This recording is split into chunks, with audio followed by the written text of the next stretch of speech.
Hey guys, what's up? Welcome back to my YouTube channel, and I gotta fix my microphone. Speaking of YouTube channels, some people in my lives are sort of like thinking of getting a YouTube channel, and Beatrice will probably be getting a YouTube channel in the future. So I just wanted to sort of explain to people who watch my channel sort of like how I run it. And I'm using the run lightly because I don't really have to do that much, especially since I'm not earning money from my YouTube channel.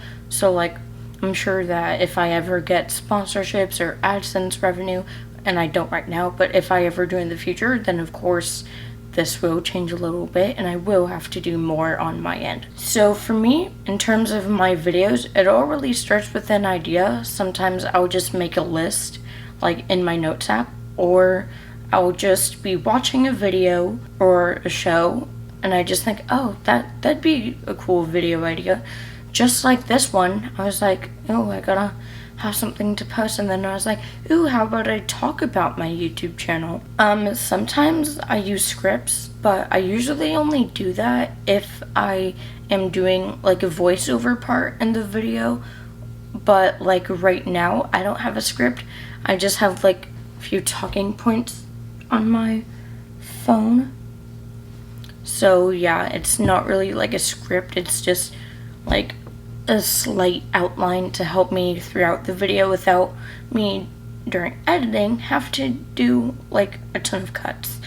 So audio and video matter like a lot, and I would argue that audio is actually more important than video, because like, let's say you're not even recording your videos in like HD, people will still be able to see, but of course not as clearly.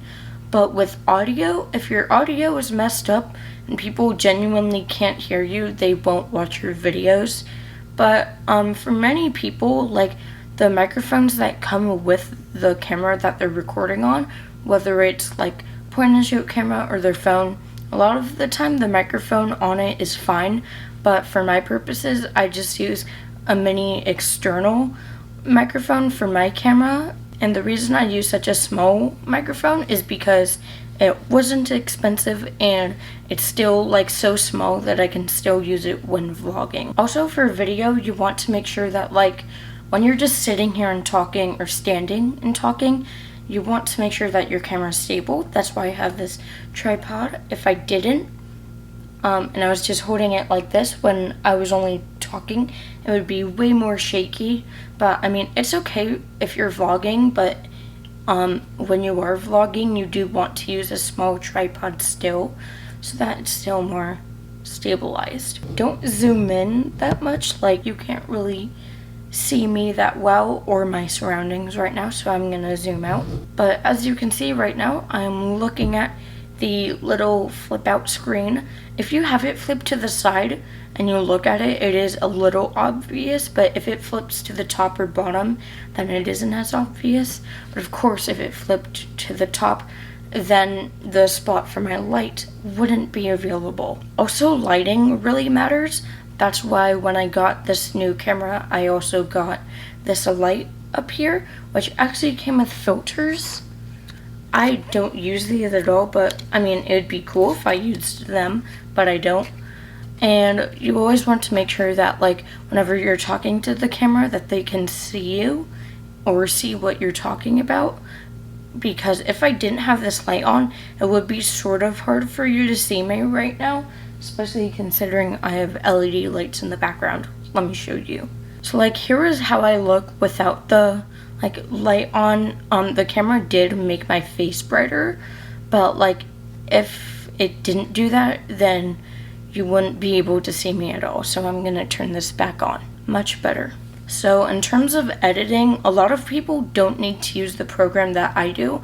You can just edit in another app on your phone, like CuteCut Pro. That's what I started editing on my channel when I stopped doing Peppa Pig videos, and it was okay for me because I just needed to cut, add background music, add text and photos.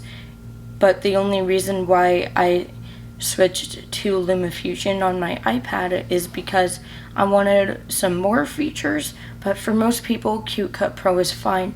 The Pro version is like $6 or $7, but I just think that it's worth it because it is a one-time purchase. Or you could even use iMovie.